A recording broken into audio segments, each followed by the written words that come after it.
To the show, folks. Thanks for being with us here on a Mexican Crossing Lines with your host, Cindy Gomez-Schempp.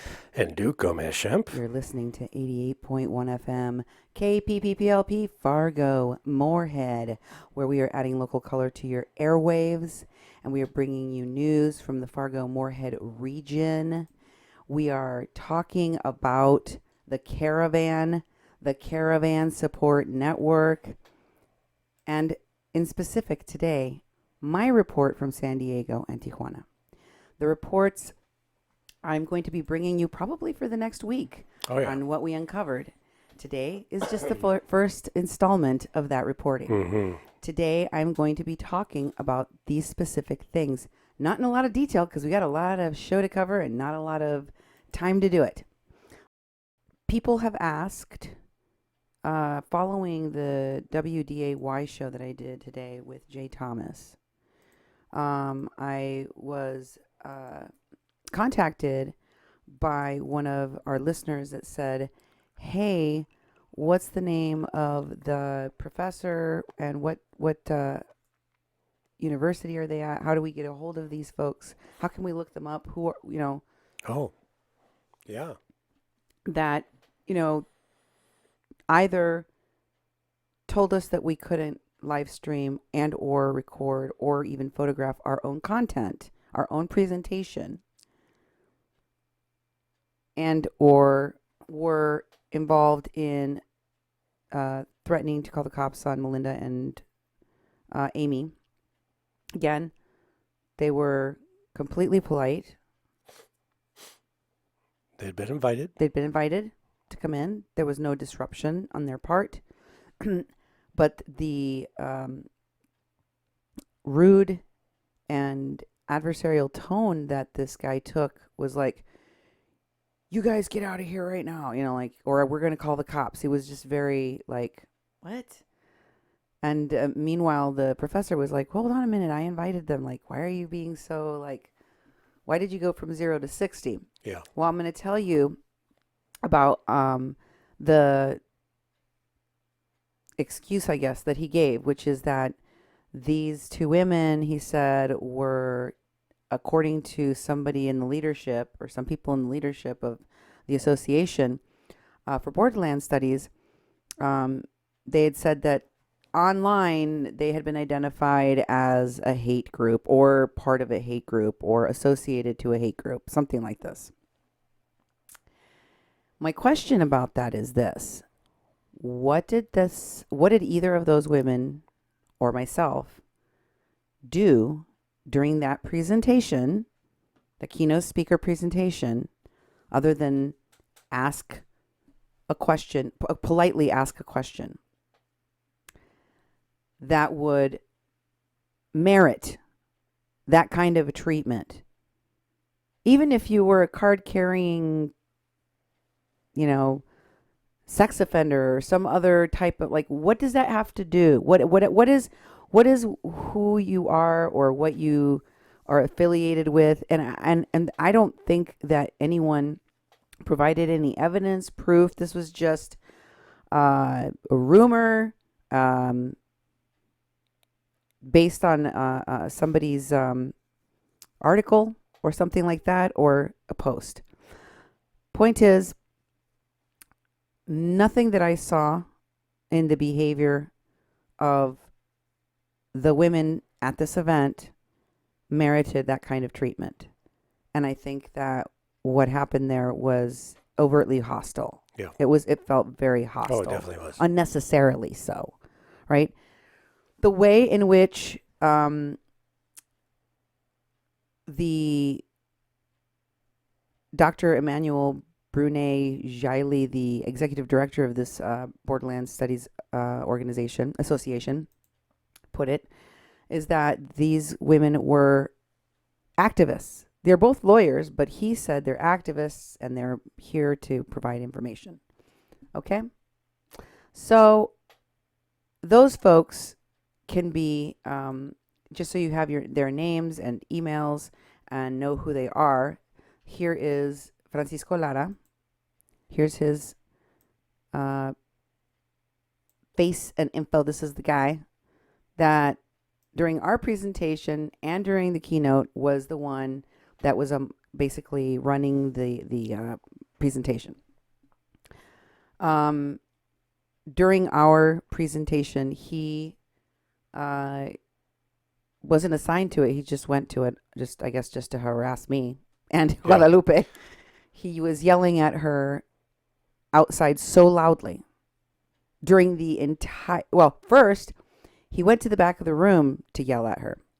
She went back. He was sitting in the back of the room. She went back there to ask him why he had said that we couldn't film our own presentation. And he began loudly, sound like that, right? And there was brief pauses where you barely heard Guadalupe's tiny little voice. Yeah. I couldn't hear her voice because she's a very small, high pitched but tiny voice.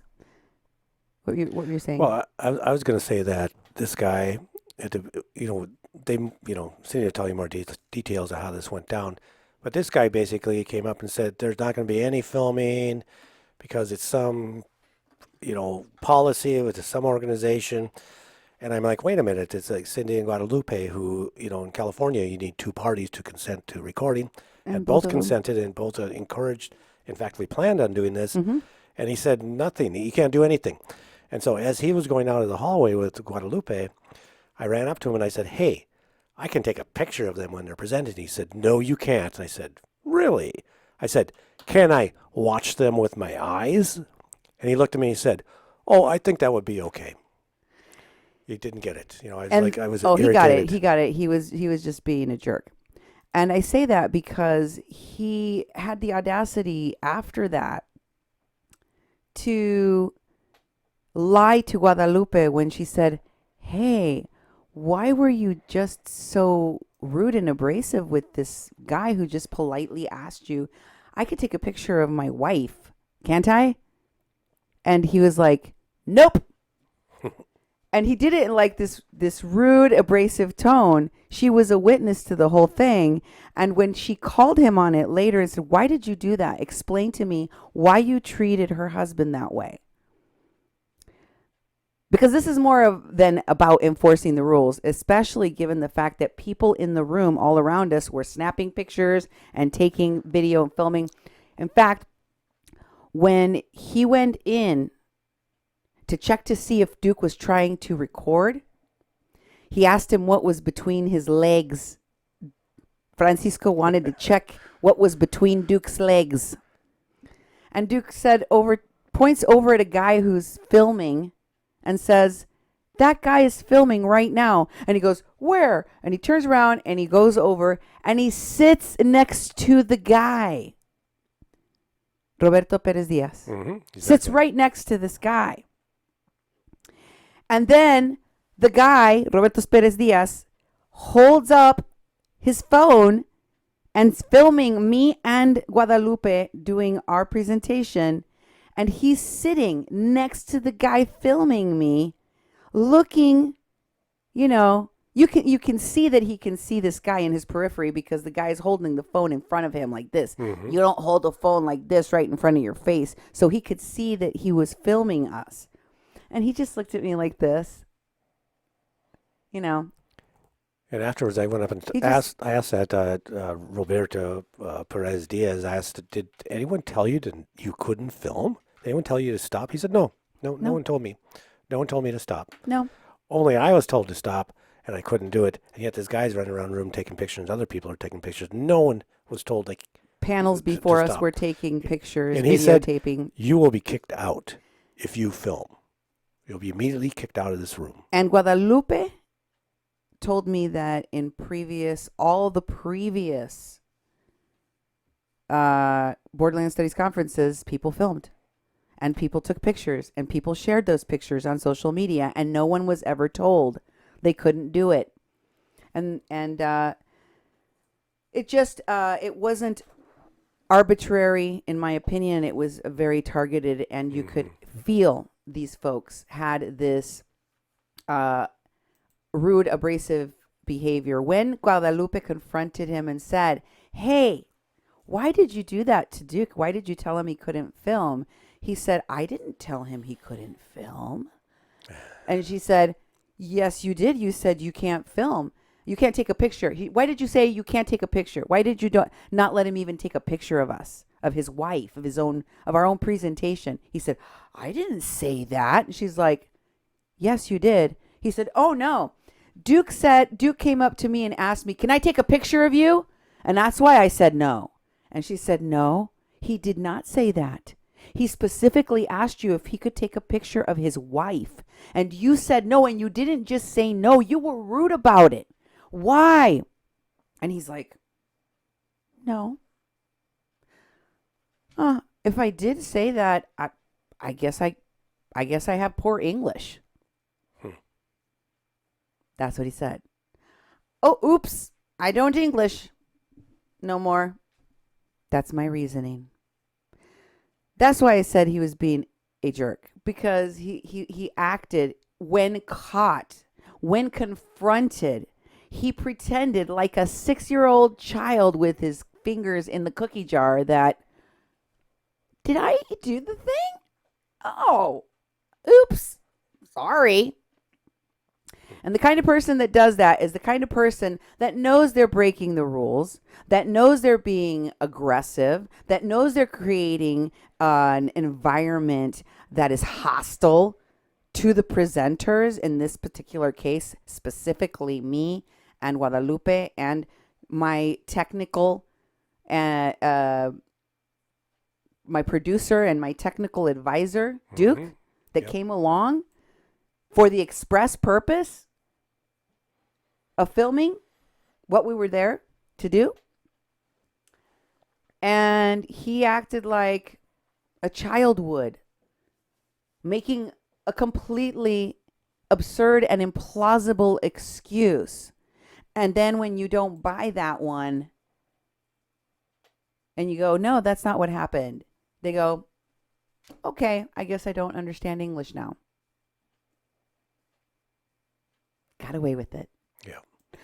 So I have a hard time believing that a person like Francisco, who denied right to our faces, our right to film our own presentation while letting others film us and film other people in the room, while saying at the same time later on, "Oh, it's because California is a two-party state." Right. But if people in the room are at a public conference where there is no expectation of privacy, because the public goes to a hotel, any patron that is renting in that hotel can go up and down and get into an elevator on a floor that has these people and walk by and be talking on the phone and end up capturing part of conversation or filming people that are in that conference because they're in a hotel. You don't have an expectation of privacy in places like that.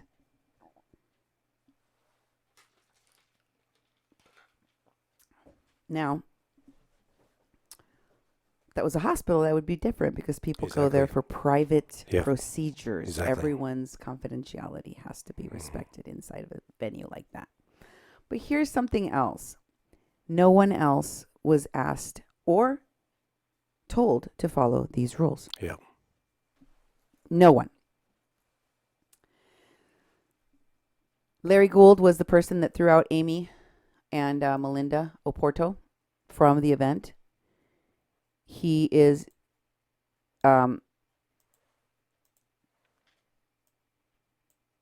you have a picture of him? Oh, there he is. That's the guy. Yes. He is the one that said that the reason why he was so abrasive and was, threatening to call the police on two women who acted completely within their right as local citizens invited to this event to be able to ask a question, which they did very politely, was because his prejudice and the whatever he was seeing on the internet told him that he can treat people this way because of their political affiliation, because of something outside of the conference. They're part of a hate group, he said. Wow. And Dr. Emmanuel Brunet-Jailly is the executive director of the association, to whom I have directed my questions, from whom I would expect a response as to why my rights as a member of the press. What did our name tag say, Duke? How was our organization registered? Oh, KPPP LP 88.1 Fargo Moorhead. We were registered as a radio station, as press, to be at this conference. Cindy was registered as the host of a Presenter. Mexican Crossing Lines on KPPP LP 88.1 FM radio, Fargo Moorhead radio. And so there was no question that, who we represented and, what we were doing there. So it's like, it was right there on our name tape, So it's like, their hostility was aimed at us. It was aimed specifically at us. And, this is a conference we had to pay a bunch of money to get into. This is a conference that we spent a lot of time fundraising, and we wanted to live stream. We have the information. We have reported. We have lots to say about what we experienced and also the reporting in Tijuana. But it's like that presentation, I wanted to be able to live stream it. I mean, that was part of our plan, and they squelched that and said nope, and they cut us out of the whole deal. The saddest part was that when Guadalupe and I were supposed to present, she was still getting yelled at outside in the hallway. Now, let me tell you that Francisco Lara-Valencia has already stated that he did not yell at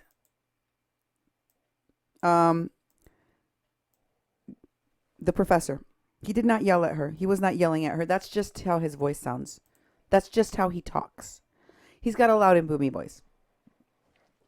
So he can understand why people would think he was yelling, but he wasn't yelling. When the person that you're talking to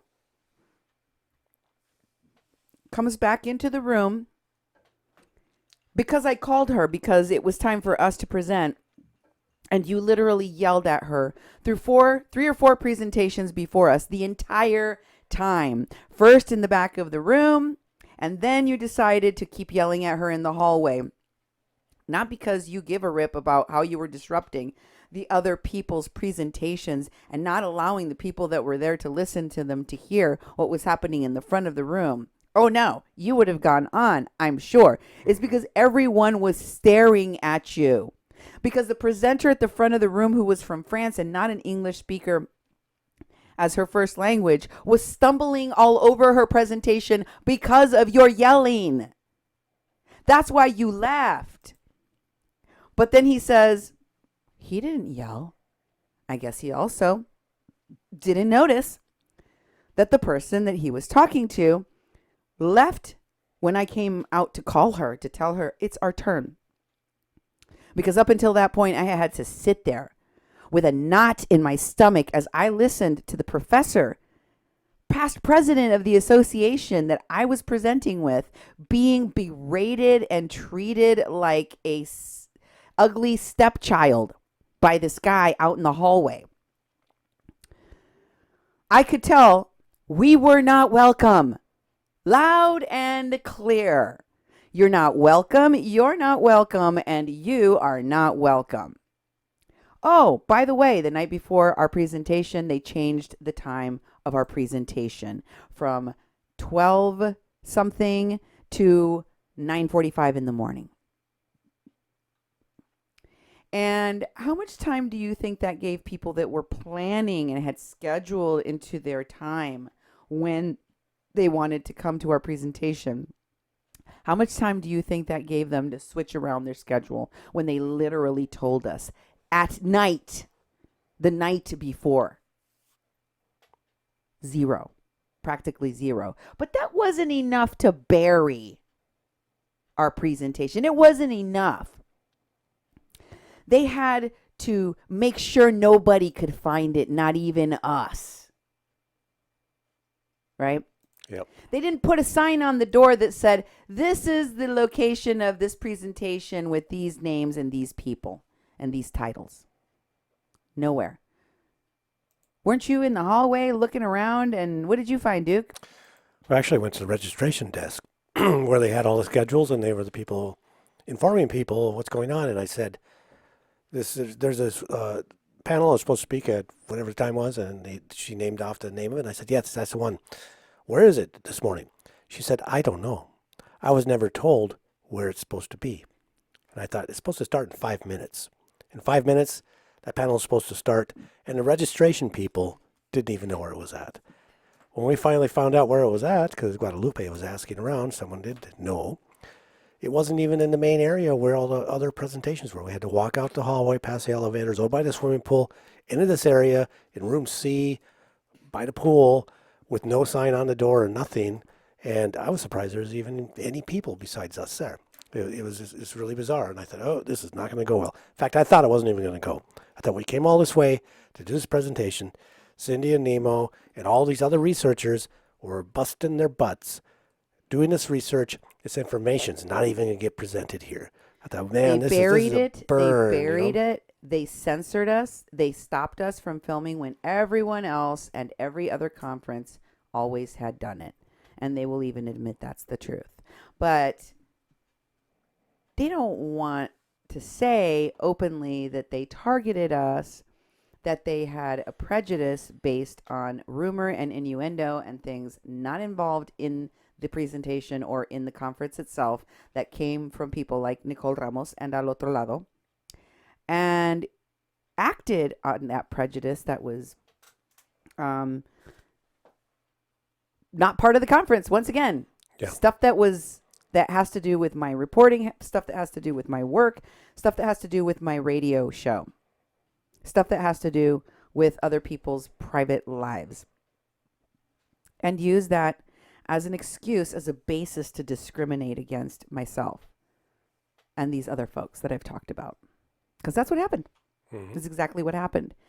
And, you know, it's funny because these people are teachers, they're academics, and I went there totally believing they had an open mind, giving this group of academics the benefit of the doubt, because I thought these people are seeking the truth and they want to teach it to others. They want to make sure that people can truly understand. I mean, that's what educators do. They want to synthesize information and extrapolate from the investigation what outcomes, and use this information for good to try to help people. What I saw was an organization that seemed to be doing some kind of fluffing for Nicole Ramos Al Otro Lado and the organizations that they seem to want to hold up, that are all involved currently in some very non-organic, questionable activities like Border Angels, Al Otro Lado, Pueblos Sin Fronteras, and others that I have mentioned on my show, that are part of this border support network. Okay? This message was not received. It was not well received. It was censored. It was attacked. It was harassed, and it was hidden. Hidden from view so that nobody could find it, so that nobody could see it, while Francisco Lara-Valencia berated and harassed and created a hostile environment for both of the presenters, such that when Guadalupe finally came into the room, she had tears in her eyes. She was shaking. And when she sat down, she was a nervous mess. I've listened to this woman talk. I've watched her write. I know she's articulate. I know that she is she just knows how to speak eloquently, and she is not afraid or embarrassed or nervous to talk in front of people. She was completely out of sorts. What was supposed to be a 5-minute presentation on an introduction of my work and my presentation turned into a stumbling 10 minutes because she was so off kilter from what this man did to her. And she said as much afterwards. She's like, I'm sorry, Cindy. I was just I'm still in shock. I feel sick. I want to cry. I just, and we both felt that way. I felt that way. I have never experienced that level of irresponsible and unethical behavior on the part of people that call themselves professionals, educators, or professors. These seemed like very, very biased, and they already made up their mind. Individuals, they've already made up their mind. They want to keep us from doing our work as reporters and or hijack the narrative